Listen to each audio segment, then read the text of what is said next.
कुशीनगर नाम के एक छोटे से गांव में केशव नाम का एक लकड़हारा रहता था।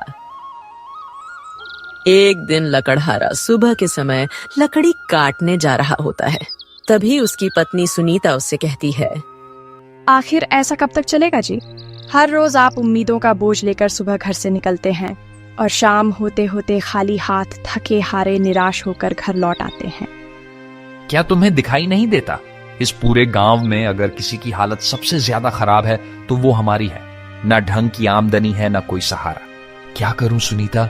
जब मेरी किस्मत ही फूटी हुई है तो भला मैं क्या कर सकता हूं? हर बार लगता है कि अब हालात सुधरेंगे, अब जिंदगी थोड़ी आसान होगी, लेकिन नहीं। जैसे ही एक उम्मीद की किरण नजर आती है, वैसे ही कोई ना कोई मुसीबत आकर सब कुछ उजाड़ देती है। अब तू ही देख, पहली बार जैसे तैसे थोड़ा बहुत पैसा जोड़ा था, सोचा था कि घर की मरम्मत करवा दूंगा, लेकिन तभी तू बीमार पड़ गई। जो कुछ भी जोड़ा था सब तेरे इलाज में चला गया। उसके बाद सोहन के हाथ में वह गहरी चोट लग गई। उसका इलाज करवाने में जो बचा खुचा था वह भी चला गया। दोनों पति पत्नी आपस में बात कर ही रहे थे कि तभी उनका 8 साल का बेटा सोहन उनके पास आता है। वो अपने पिता से कहता है, पिताजी, हमारे घर में बहुत दिनों से कोई अच्छा खाना नहीं बना है। हर रोज रूखी सूखी रोटी खानी पड़ती है। हमारे घर में दूसरों की तरह अच्छा खाना क्यों नहीं बनता पिताजी? बेटा तुम चिंता मत करो, बस कुछ ही दिनों की बात है। उसके बाद हम लोग दूसरों की तरह अच्छा खाना बनाएंगे, फिर जो तेरा दिल करेगा वही खाएंगे। पिताजी, हमारे घर के बराबर में जो मोहन चाचा रहते हैं, कल उनके घर बहुत अच्छा खाना बना था। खाने की खुशबू सूंघ कर मैं उसके घर चला गया, लेकिन उन्होंने मुझे देखते ही खाना छुपा दिया। अपने मासूम बेटी की बात सुनकर सुनीता रोने लगी। अपनी पत्नी की यह हालत देखकर केशव कुछ नहीं बोला और चुपचाप उदास मन से लकड़ी काटने चला गया। जंगल में पहुंचकर जैसे ही केशव लकड़ी काटने लगता है तो उसे अपने शरीर में बहुत कमजोरी महसूस होती है। वो खुद से कहने लगता है, अब तो बाजुओं में भी पहले जैसी ताकत नहीं रही। अब तो लकड़ी काटना भी मुश्किल हो जाता है, और उससे भी ज्यादा मुश्किल लकड़ियों को बेचना हो जाता है। अब घर की हालत देखी नहीं जाती। केशव यह सोच ही रहा था कि तभी उसका मित्र सुमेंद्र उसके पास आता है। तो वो केशव से कहता है,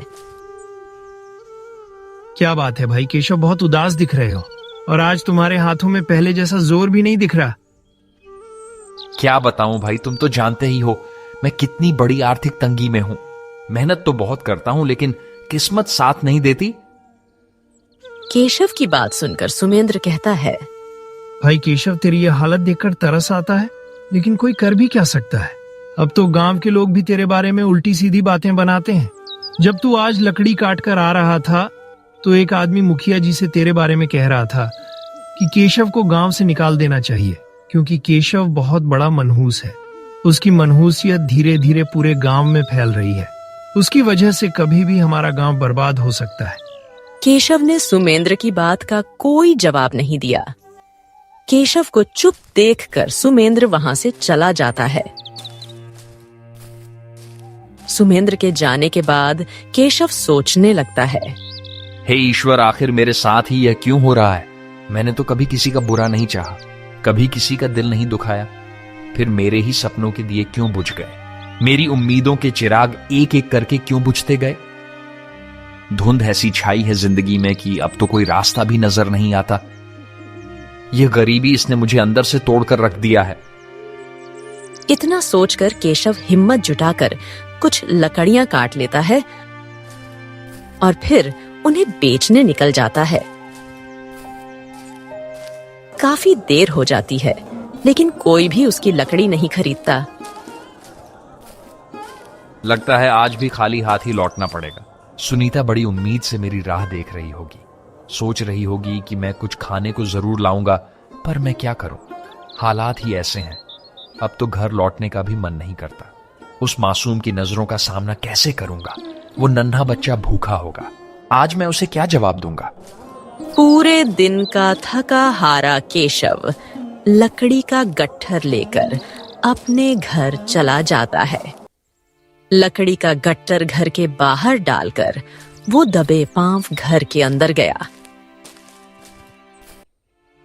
जब उसकी पत्नी ने उसे इस तरह आते देखा तो बोली, क्या बात है जी, आज आप इतने उदास क्यों हैं? केशव अपनी पत्नी की बात का कोई जवाब नहीं देता।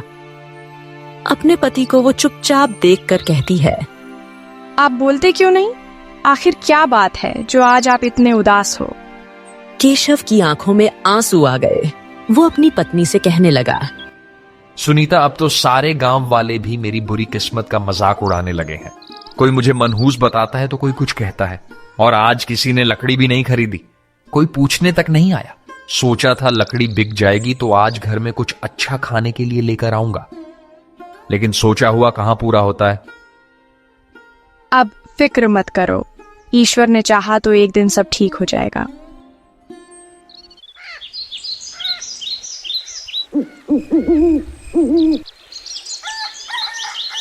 अगले दिन सुबह के समय केशव की पत्नी केशव से कहती है, कल से हमारा बेटा सोहन भूखा है, उसने कुछ नहीं खाया।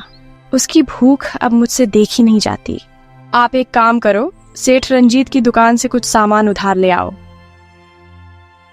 सुनीता, मैं उधार सामान लेने नहीं जाऊंगा। सेठ जी का पहले से ही बहुत उधार बाकी है। अब तो जाते हुए शर्म आती है। मुझे नहीं लगता कि हमारे हालात कभी सुधर सकेंगे। अगर ऐसे ही चलता रहा तो हमें यह गांव छोड़कर कहीं और जाना पड़ेगा। गांव में शायद ही कोई बचा हो जिससे मैंने उधार ना लिया हो। अब मुझ में इतनी हिम्मत नहीं बची कि किसी और से कुछ मांग सकूं। सबको पता है कि मैं उधार लेकर चुका नहीं पाता हूं, लेकिन करूं भी तो क्या? जो थोड़े बहुत पैसे आते हैं वो घर की जरूरतों में लग जाते हैं। तुम ठीक कहते हो। पता नहीं ईश्वर हमें किस बात की सजा दे रहा है। अब तो घर से बाहर निकलते भी शर्म आती है। लेकिन पता नहीं क्यों मुझे ऐसा लगता है जैसे एक रोज हमारी मुसीबत भरे दिन जरूर बदल जाएंगे। सुनीता, यह बात तो मैं पिछले कई वर्षों से सुन रहा हूं, लेकिन आज तक वो दिन नहीं आया जब हमें इस गरीबी से राहत मिली हो। इतना कहकर केशव जंगल की ओर चला गया। आज केशव अपने आप को बहुत ही कमजोर महसूस कर रहा था। उसके दिमाग में अनगिनत ख्यालात आ रहे थे। वो सोच रहा था, क्या बस इतनी सी थी मेरी जिंदगी? हर रोज उठते ही बस एक नई परेशानी। अब तो थक गया हूं मैं ये जिंदगी झेलते झेलते। क्या मैं इस गरीबी के लिए पैदा हुआ था?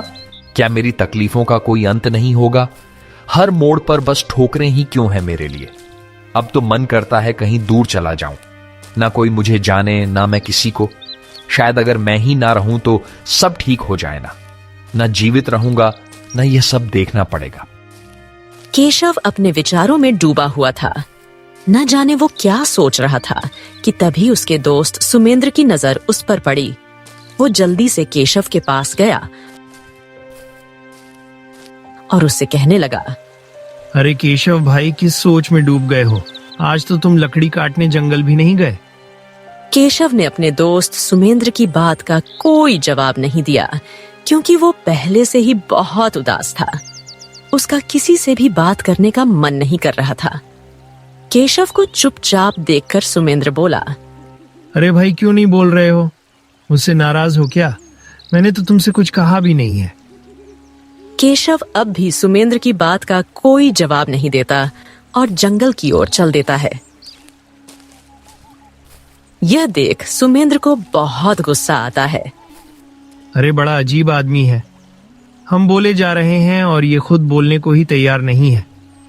मुझे पता लगाना ही होगा, आखिर क्या बात है।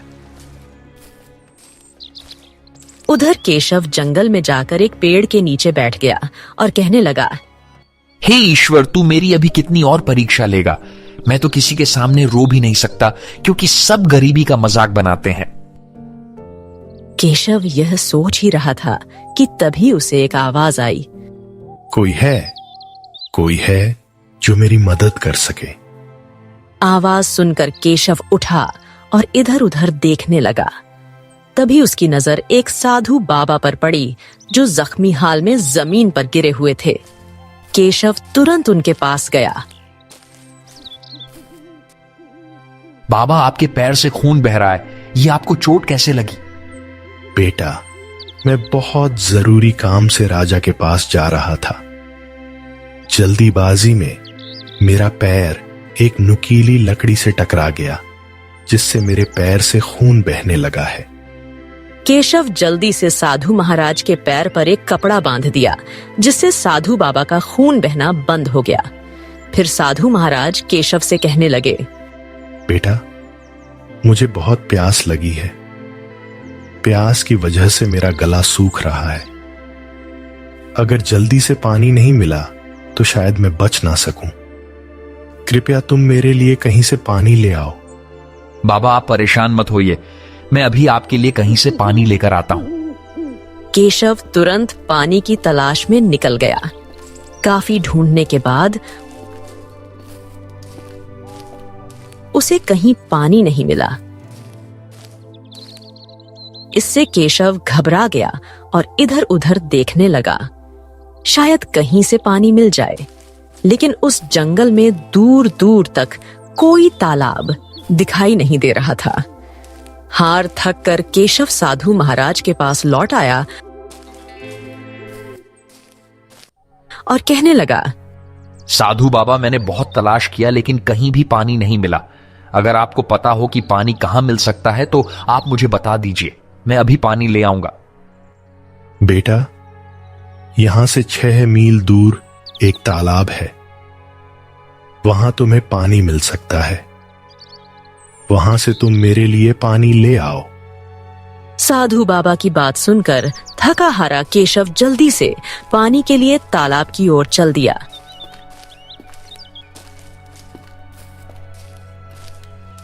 काफी देर चलने के बाद केशव तालाब के पास पहुंच गया।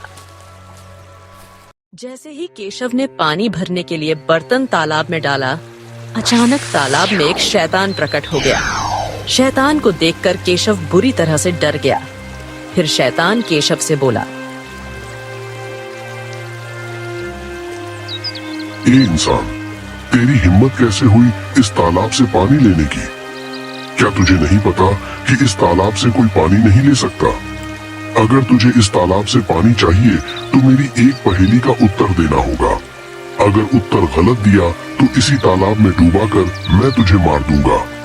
लेकिन एक और रास्ता है जिससे मैं तेरी जान बख्श सकता हूँ, और वो है कि तू बिना पानी लिए यहाँ से चला जा।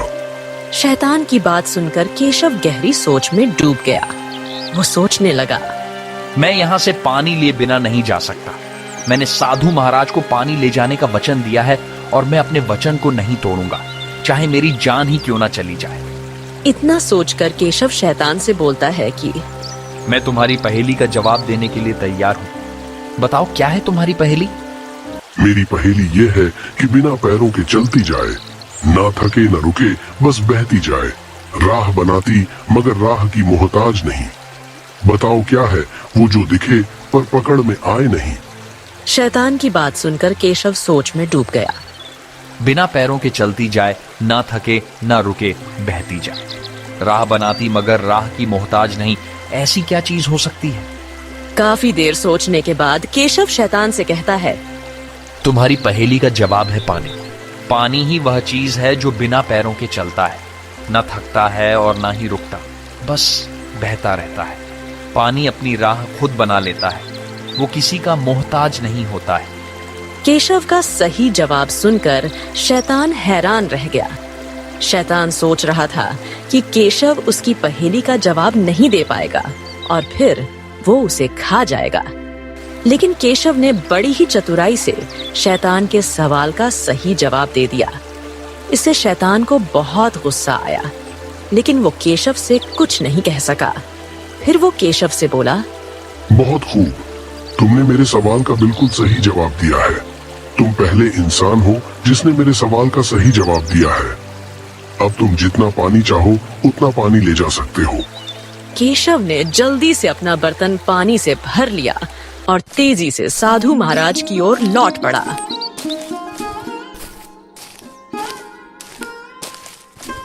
कुछ ही देर में केशव साधु बाबा के पास पहुंच गया। बाबा मैं पानी ले आया हूं। केशव की आवाज सुनकर साधु बाबा ने आंखें खोली।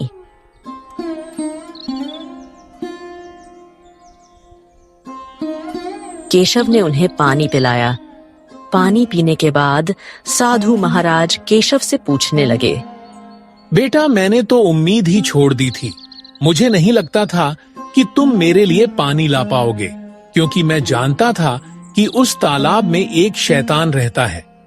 जब भी कोई मनुष्य इस जंगल में आता है, मैं हमेशा उसकी इसी तरह परीक्षा लेता हूँ।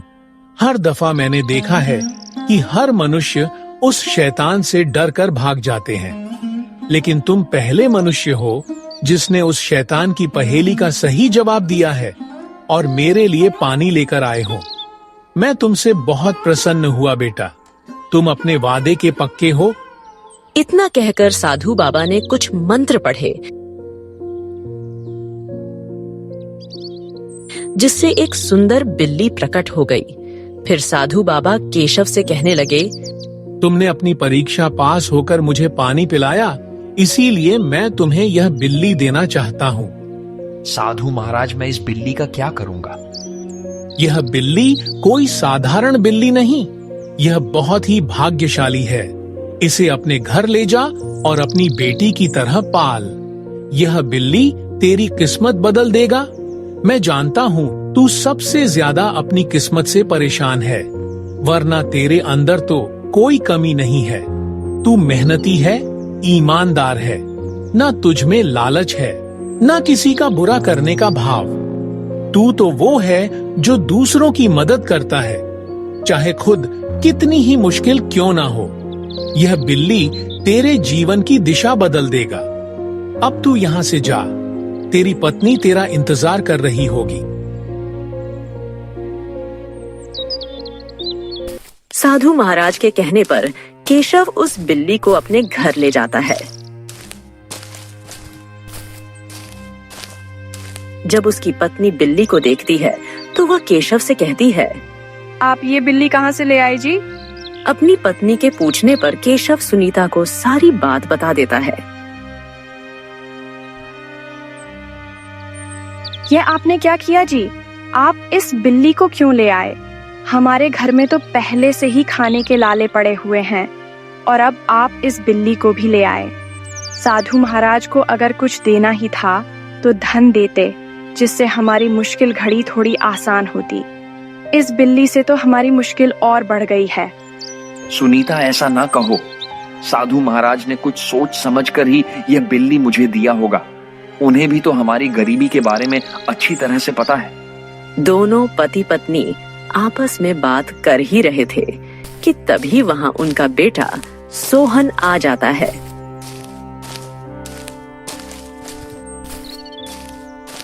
बिल्ली को देखकर सोहन बहुत खुश होता है। वो अपने पिता से कहता है, पिताजी, यह बिल्ली तो बहुत ही सुंदर है।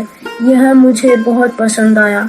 मेरे साथ गांव का कोई भी बच्चा नहीं खेलता है क्योंकि हम गरीब हैं, लेकिन अब मैं इस बिल्ली के साथ खेला करूंगा। इतना कहकर सोहन बिल्ली को लेकर घर के बाहर चला जाता है और उसके साथ खेलने लगता है। बिल्ली इतना सुंदर था कि जिस किसी की भी नजर उस पर पड़ती, वो बिल्ली की तरफ खींचा चला जाता।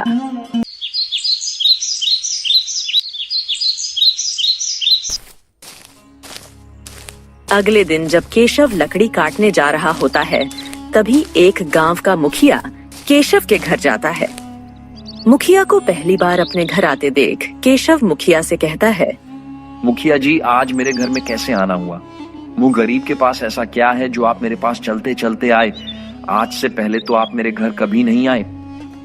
तू सही कह रहा है केशव। मुझे तुझ जैसे भिखारी के घर में आने का कोई शौक नहीं है। कल मैंने तेरे बेटे को एक सुंदर बिल्ली के साथ खेलते देखा था। बस मैं उसी बिल्ली की वजह से ही तेरे पास आया हूँ। मैं वो सुंदर बिल्ली खरीदना चाहता हूँ। मुखिया जी की बात सुनकर केशव कहता है, माफ कीजिए मुखिया जी, मैं बिल्ली नहीं बेच सकता। देख लो केशव, मैं तुम्हें उस बिल्ली की अच्छी कीमत दूंगा। आप चाहे उसकी कितनी भी कीमत दें, लेकिन मैं बिल्ली नहीं बेचूंगा। केशव की बात सुनकर मुखिया को गुस्सा आ गया, लेकिन वो हरि ओम से कुछ न कह सका और चुपचाप अपने घर चला गया।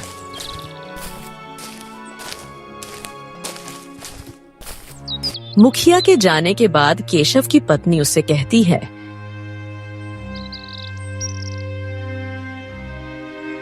ये आपने क्या किया जी? आखिर आप इस बिल्ली का क्या करोगे? आपको यह बिल्ली मुखिया जी को बेच देना चाहिए था। मुखिया जी हमें इस बिल्ली की अच्छी रकम दे रहे थे, जिससे हमारे हालात कुछ बेहतर हो जाते।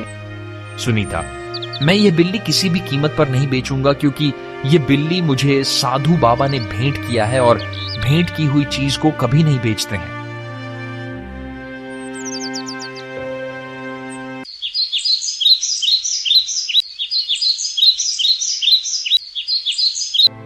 कुछ दिन इसी तरह बीत गए।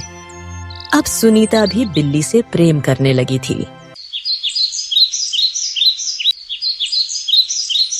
एक दिन एक बहुत बड़ा व्यापारी केशव के घर आया और केशव से कहने लगा, क्या तुम्हारा ही नाम केशव है? जी हाँ, मेरा ही नाम केशव है। बताइए क्या काम था?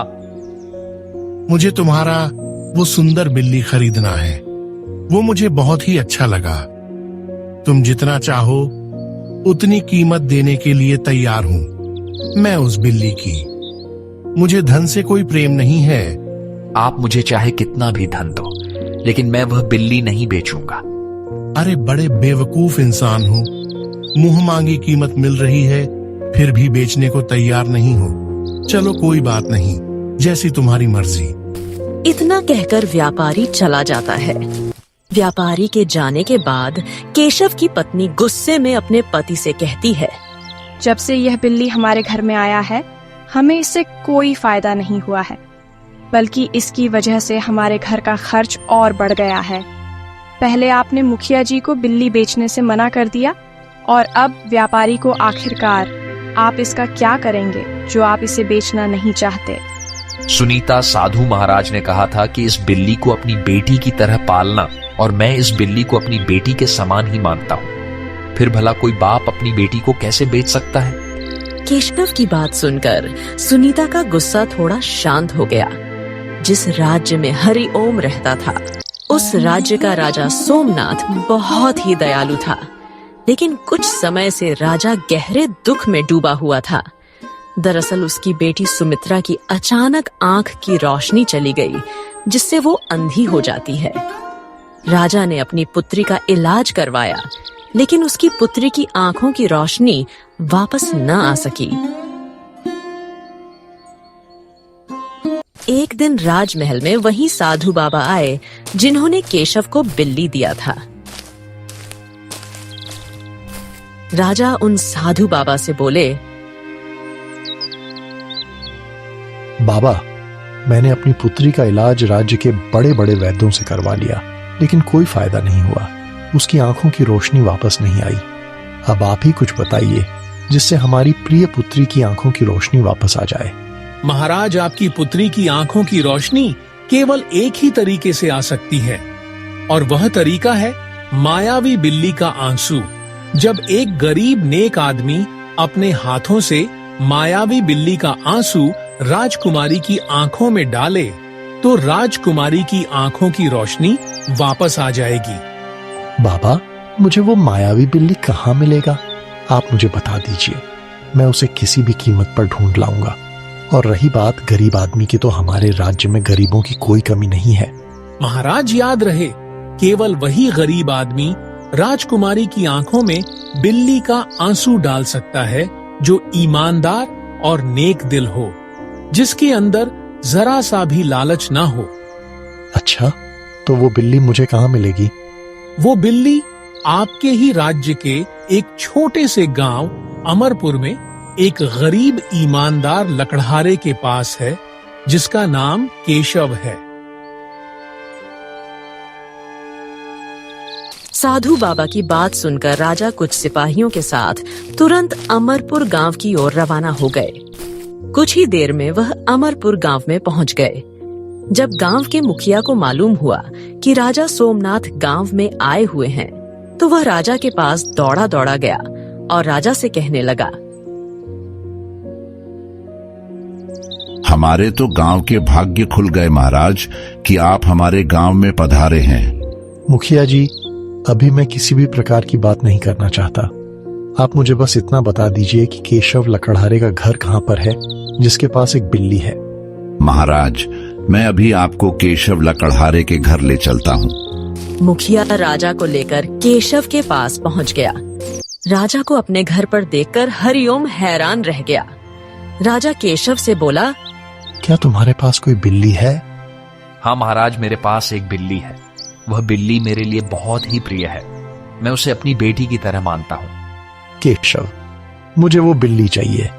बताओ तुम्हें कितनी कीमत चाहिए उस बिल्ली की? महाराज क्षमा कीजिए, मैं उस बिल्ली को बेचना नहीं चाहता। महाराज, इसकी निडरता तो देखो, ये आपको बिल्ली देने से मना कर रहा है। केशव, मुझे उस बिल्ली की बहुत जरूरत है। मैं तुम्हें उस बिल्ली के बदले इतना धन दूंगा कि तुमसे पूरे जीवन में खत्म नहीं होगा। महाराज, मुझे धन से कोई प्रेम नहीं है। आप मुझे चाहे कितना भी धन दो, लेकिन मैं वह बिल्ली नहीं बेचूंगा। अगर तुम मुझे बिल्ली दे दो तो मैं तुम्हें अपना आधा राज्य दे दूंगा। नहीं महाराज, अगर आप मुझे पूरा राज्य भी दे दो तो भी मैं उस बिल्ली को आपको नहीं दूंगा। केशव की बात सुनकर राजा को बहुत गुस्सा आया। वो सिपाहियों से बोला, सिपाहियों, इस बेवकूफ लकड़हारे को बंदी बना लो और उस बिल्ली को पकड़कर महल में ले चलो। सिपाही केशव और बिल्ली को पकड़कर महल में ले गए और फिर अगले दिन हरिओम को दरबार में राजा के सामने पेश किया। केशव, तुम इतने बड़े बेवकूफ क्यों हो? मैं तुम्हें अपना आधा राज्य देने को तैयार था, लेकिन तुमने इनकार कर दिया। अब मैं तुम्हें उस बिल्ली को बिल्कुल नहीं दूंगा। अब तुम चुपचाप अपने घर चले जाओ, वरना तुम्हें हमेशा के लिए कैद खाने में डाल दूंगा। महाराज, मैं अपने घर चला जाऊंगा, लेकिन मेरी आपसे एक विनती है। मैंने उस बिल्ली को अपनी औलाद की तरह पाला है। मैं एक बार उससे मिलना चाहता हूँ। तुम जितनी देर चाहो उस बिल्ली से मिल सकते हो। बिल्ली को दरबार में लाया गया। केशव ने दौड़कर बिल्ली को अपने गले लगा लिया। बिल्ली की आंखों से आंसू बहने लगे। एक सैनिक ने जल्दी से बिल्ली के आंसू को एक बर्तन में इकट्ठा कर लिया। फिर राजा केशव से बोले, केशव, तुम वाकई नेक और ईमानदार हो। तुम्हारे अंदर किसी भी प्रकार का लालच नहीं है। मैं तुम्हारे ही जैसे आदमी की तलाश में था। फिर राजा केशव को सारी बात बताई कि किस तरीके से उसकी बेटी को बचाया जा सकता है। राजा की बात सुनकर केशव सुमित्रा की आंख में बिल्ली का आंसू डालने को तैयार हो गया। जैसे ही केशव ने सुमित्रा की आंखों में बिल्ली का आंसू डाला, वैसे ही उसकी आंखों की रोशनी वापस आ गई। उसकी पुत्री की आंखों की रोशनी को आते देख राजा बहुत खुश हुआ।